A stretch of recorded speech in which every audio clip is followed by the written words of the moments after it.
Fox News Podcast presents Brett Baer's All-Star Panel. America's got to be in the lead if you want to deal with these threats. We're going to lead. The mourning is over. The Shiva is done. And if you're a conservative, you should be optimistic. You know, my main priority right now is making sure that it delivers for the American people. We have to make our country great again, and I will do that. I think the president gets criticized by people all the time for the stuff he says, by people who ignore what he does. Now, Fox's chief political anchor, Brett Baer. The Biden administration is looking to offer a pathway to citizenship for hundreds of thousands of illegal immigrants residing in the U.S., according to statements released by the White House on Tuesday. In the coming months, the Department of Homeland Security aims to implement a policy that allows select migrants to apply for lawful permanent resident status, along with any non-citizen spouses and children of lawful U.S. permanent residents. A measure the White House says could offer protection to about 500,000 American families. But with the number of non-detained migrants continuing to grow at the southern border, there's mixed opinions on what the impacts of this policy could be, with lawmakers like Republican Congressman Richard McCormick saying this. If you can see the way they're going to try to get these people to vote into the future, to give them legal citizenship, to reward bad behavior. And you know who gets the most angry over this stuff? People who waited in line, did the right thing, came here legally, and put in the time to become citizens the right way. They get more angry than anybody. Meanwhile, both President Biden and former President Trump hitting the campaign trail hard, making public appearances across the U.S. in the lead up to the first presidential debate set to take place in Atlanta next Thursday. To discuss this and more, we bring in our panel. Fox News senior White House correspondent Peter Doocy, host of both Sunday Night in America and the Trey Gowdy podcast, Trey Gowdy, and former Biden campaign surrogate Kevin Walling. Peter, the White House is dealing with a number of fronts. First, the immigration push that seemed to be a hat tip to the progressives who got very upset with the executive order on the change of asylum rules on the border. Is this going to bring everybody together in their party? No, it's not, because there are enough Democrats from border states, border districts, who are going to look at this and say, this is doing nothing to stop potentially dangerous people coming across the border and doing harm to people in this country. You look at some of the headlines out of New York this week, out of Maryland. There are terrible stories of people who came through and committed heinous acts. And there is going to be pressure in an election year to do something about that and not just start a slow fuse of a 10-year alternative pathway to citizenship for people who have been here for a long time. You know, Kevin, it seems that immigration is a tough issue for the president, but they are trying to tackle it with executive orders, this policy, and also talking about the bipartisan deal that wasn't in the Senate. Is that enough to change the topic or the policy discussion on this issue? Well, it's certainly, Brett, to your point, a hope for both the campaign and the administration that we can see some sort of action that mollifies the left of the party with this announcement today from the White House. It's something that immigration advocates have been pushing for a long time, many of whom were not particularly happy with the president when he announced those new asylum restrictions over the last couple of weeks that would tamp down on some of the border crossings that we've seen and set that number. So certainly it's a balancing act for the administration. This is obviously a key issue for a lot of Americans, up there with the economy and some of the other issues that pop in our Fox polling. And the president feels moved to act after, of course, the failure of that bipartisan agreement with Republicans and Democrats in the Senate after former President Trump torpedoed that effort. Trey, what's your thoughts? I mean, this doesn't deal with the main problem many Republicans and independents have, and that is securing the border and preventing this massive flow, which hasn't stopped since the asylum changes. Yeah, Brett, you put your finger on it. If you can lay aside the lack of specificity about background checks and how folks got here in a vacuum, there would be sympathy for non-citizen spouses and, of course, for children. The problem is we're not living in a vacuum. We're actually living in an environment where nursing students can't go for a jog without losing their lives, where moms cannot go for a walk without being killed. So this intersection of the border with crime, I think, is going to wind up being Biden's undoing. It may not be crime or the border alone independently, but this intersection, assuming Republicans can stop cannibalizing one another in the process and focus on this intersection of the border and the crime, it could be a powerful issue this November. Peter, I'm taken by this whole cheap fakes thing. The defense, the Karine Jean-Pierre at the White House said about these videos and the right focusing on these different videos of the president being escorted off stage or, being kind of pulled by the former president, Barack Obama, in L.A., by the Italian prime minister in Italy, not dancing and kind of staying still in the Juneteenth celebration on the White House lawn. The videos are the videos. And I just don't understand the whole defense about cheap fakes. And she said deep fakes numerous times, like they had been altered. Right. A deep fake. Somebody is being prosecuted for a felony in New Hampshire right now because they actually did digitally alter the president's voice and put out a robocall to tell people not to vote in the New Hampshire primary. That's a deep fake. I see Joe Biden, because of my job, as much as pretty much anybody in the world. He is an older gentleman. He admits that. I get that some of these clips are unflattering, and I get that some of these clips do lack context, but that doesn't mean that they are fake. And I don't really understand how this White House went from making jokes about the president's age, which was the strategy a couple months ago, to now just saying that clips are fake and people should not believe their eyes or their ears. Yeah, Kevin, it's almost going the other way. It's almost get people really mad because they see what they see. I understand when there's a thing about context, like if somebody doesn't mention that the president was turning around to give a thumbs up to the parachuter who was coming down at that G7 event. But it doesn't take away that the Italian prime minister grabbed him by the arm to kind of usher him back into the group. And that's visual. People see it with their own eyes. So I'm not sure this strategy messaging was. Well, certainly, I mean, optics are everything in the president's reelection campaign, right? There was a lot of comments made about a group of advisors walking with the president to the helicopter. To Peter's point, some of these spots have been, somewhat selectively edited, into your point too, Brett. But I think this is a real problem for this campaign, where folks are seeing these videos. Again, I think I would be more concerned as a Democrat if we were running against, a Nikki Haley or Ron DeSantis. Former president just turned 78 last week on Flag Day.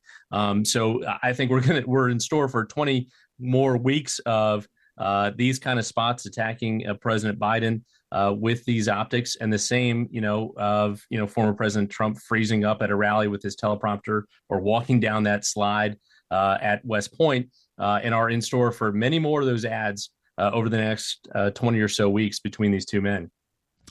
Panel, we'll hold it right there. Yeah, and listen, we cover that too. We covered the part, Trey, where the president was saying that Biden was not, mentally capable, and he needs to take a competency test. And he took one with and he said Ronnie Johnson. It was actually Ronnie Jackson. Not the best time to make that flub. And we mentioned that, and we cover that. But the incidence of President Biden not being able to get off a stage, trying to figure out which way to go, sitting down, like looking lost, is something that doesn't need to be talked about. It's in our face a lot. And so that image is less about age and more about competency and what it looks like on the world stage, I guess, is the issue. Yeah, it's about acuity. And, Brett, I never, and I've discussed this with Kevin on our show, I don't enjoy talking about this because time is going to defeat every one of us that's on this podcast. 100%. Eventually will beat us. But it is sad to watch him, and it is sad to listen to him. And you can be empathetic, but also angry. That they are allowing someone who just does not appear to be capable of doing the job to run. So why they won't replace him Why someone that loves him or professes to love him does not go and say, look, you had a great run, but you are not able to do the job. The debate will be really telling. Not so much the content, but the visual. Which of these two candidates, both of whom are older than all of us, appears to have more acuity? I'm going to be surprised if it's not Donald Trump. Yes, he confused the brothers Johnson with the Jackson Five. Yes, he did that. I do it too, and I'm not anywhere near either one of their ages, but there's really no comparison, I don't think, between the way Biden looks and the way Trump looks. He does 2-hour things. He does rallies nonstop, and he does a lot of interviews, but that's here nor there. It is a big part of this election. Peter, getting ready for that debate, President Biden is going to Camp David, and we're told that there's going to be a kind of a lockdown, and Ron Klain is coming back apparently to play President Trump, and they'll do mock debates. It's a different setup for the former president. But what are you learning about that process ahead of next Thursday? Well, everything that we know is that they want to have a very, very structured debate prep, and they're going to take President Biden totally out of the mix for at least the rest of this week, but they're not telling us anything about next week yet before the debate. And we know that he is going to go hunker down with his aides, which really puts a lot of pressure on him to have a great debate, because this is all time. He's not going to be addressing the day. He's not going to be in a swing state. Yeah, and something he has not done in 4 years. In contrast, former President Trump, Kevin, is going to Wisconsin, Pennsylvania, a couple of other stops during this time ahead of Thursday. And they claim that he is just having policy discussions. He's not doing a mock debate, and that, he's anxious for, chomping at the bit here. It will be a seminal moment, and it's the earliest we've ever had a debate. In fact, both of these people will not officially be the nominees of their party on June 27th, which is really quite something. It really is extraordinary. And of course, we'll have that follow-up debate in September. I think it's important for the president and the former president to take this debate seriously. I think this is going to be the first time that a good number of Americans who've not been following the process are realizing that it's a redo of 2020, and that both these men now have a 4-year record to campaign on and run on. But listen, it's always the case, and we saw this with President Obama. We've seen this with others, where an incumbent president, unchallenged for 3.5 years, goes into that first debate and doesn't perform because he's been on this pedestal for so long where no one's questioned him. So I think it's a smart plan for the president to hunker down. I think, this is also in keeping with the former president's kind of experience, where he just kind of flies off from the hip in terms of his debate practice. And again, it'll be on center stage come next Thursday. Yeah. And I hope and pray that Jake Tapper and Dana Bash are fair and ask tough but fair questions. I've seen them do it in the past, and I hope they do it this time. Trey, it's a different format. There's no audience. Usually in presidential debates, the audience doesn't make a big difference anyway, but there's no audience there. There's this shut off the mic moment that after the 2 minutes they have, their mic is muted. So that changes the whole dynamic about catching the off comment, you're good enough, Obama to Hillary Clinton kind of, moment. And it's going to be different. It'll be an interesting change. It's actually, to me, historic. I mean, I was just a kid when Grover Cleveland ran for that second non-consecutive term, but you have two former presidents debating one another. Joe Biden wasn't Cicero when he was more lucid. I mean, he's always been prone to gaffes.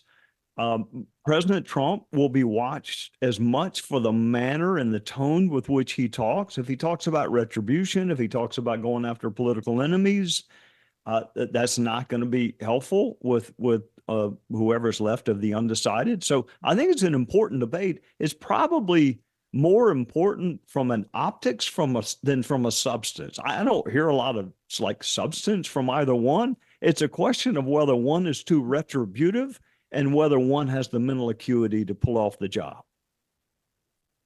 I should point out that Fox is going to get that feed. We'll have complete coverage next Thursday, special coverage and a cast of thousands to analyze all out aspects of it as it comes in. And CNN is doing the debate, which is a different sense of things.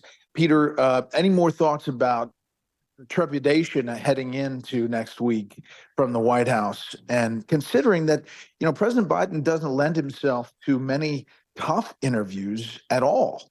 Obviously we ask every week for years, but he hasn't done many challenging interviews.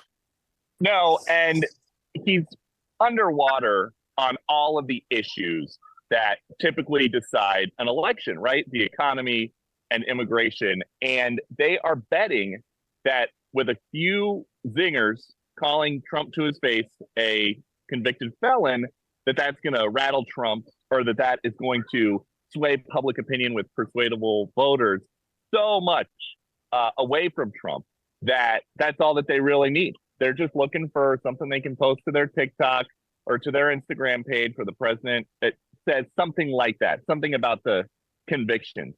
But it's entirely unclear that enough of the persuadables are going to be turned off by that, or they're forecasting it so much. It's not like it's going to be a surprise to Trump that he's going to say something like that. Knowing Trump, he'll just probably turn it around and talk about Hunter's conviction. And does that just kind of cancel out for people watching? I don't know.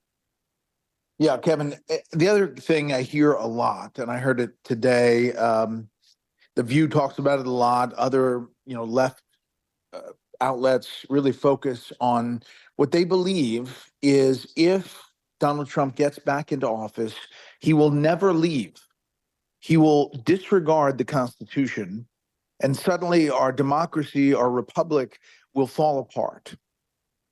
I'm not a historian. I'm an author who writes about history, reporter of history. That for me is tough to see, even with all the crazy things that the former president has said at times about 3 years and just stirring the pot, 3 terms rather, and just stirring the pot. It's tough for me to get there that this is going to be suddenly a dictatorship if Donald Trump gets back into office. Is that really a pitch that Democrats are going to make? It's not a pitch certainly I'm going to make. I think you have a good number of folks that are obviously fearful of a second Trump administration, just in terms of policy choices, this 2025 project. I know a number of federal employees I talk to that are nervous. They're members of the bureaucrat class that are nervous about their futures. I think campaigning on the issues that Peter just talked about in terms of the economy and immigration and things like that, making the case that this is a choice election is going to be the way to go with Democrats. Again, some will be fired up based on democracy issues, based on the fear of a second term. But again, that's not the case I'll be making on this network. Yeah. And we appreciate that, Kevin. I just think that I hear it more and more. And Trey, Sure. Is it sinking in? I mean, does that work? Do people believe that the whole republic is going to fall apart if Donald Trump is elected president? Some of them do, but they're not. But they're not going to vote for President Trump no matter what. I mean, I'm just laughing because one of the less favorite presidents almost made it 16 years. I mean, Franklin Roosevelt, we couldn't get him out of office, and they didn't have a problem with that. So, look, I think I'm not even President Trump. There may be 1,000 reasons for the left to oppose him, 1,001 perhaps, but not leaving office to go play more golf is not one of them. I think the chances of him having any interest in staying beyond a second term are zero. I just look again, lead with your best facts, your best argument. If this is really your best argument that he's never going to leave, then you're not going to win the election. All right, guys, thanks so much. Now for a bit of history. June 17th, 1885, the Statue of Liberty arrived in America, shipped in 350 pieces on a lengthy 4-month voyage. Lady Liberty arrived on U.S. soil as a gift from the French, symbolizing freedom, democracy, and friendship. The copper and iron statue, designed by French sculptor Frédéric Auguste Bartholdi, took over a year to assemble, but when the monument was finally unveiled in October of 1886, Lady Liberty shocked Americans everywhere, standing proudly at 151 feet 1 inch tall. Today, the statue remains the tallest and one of the most adored in the U.S., with more than 4 million people paying her a visit every year. That'll do it for this week. You can hear more of this series at foxnewspodcast.com or wherever you download podcasts. Make sure to leave a rating and a review. We want to hear from you. For Trey, Peter, and Kevin, I'm Brett Baer. We'll see you next time. Listen ad-free with a Fox News Podcast Plus subscription on Apple Podcasts, and Amazon Prime members can listen to this show ad-free on the Amazon Music app.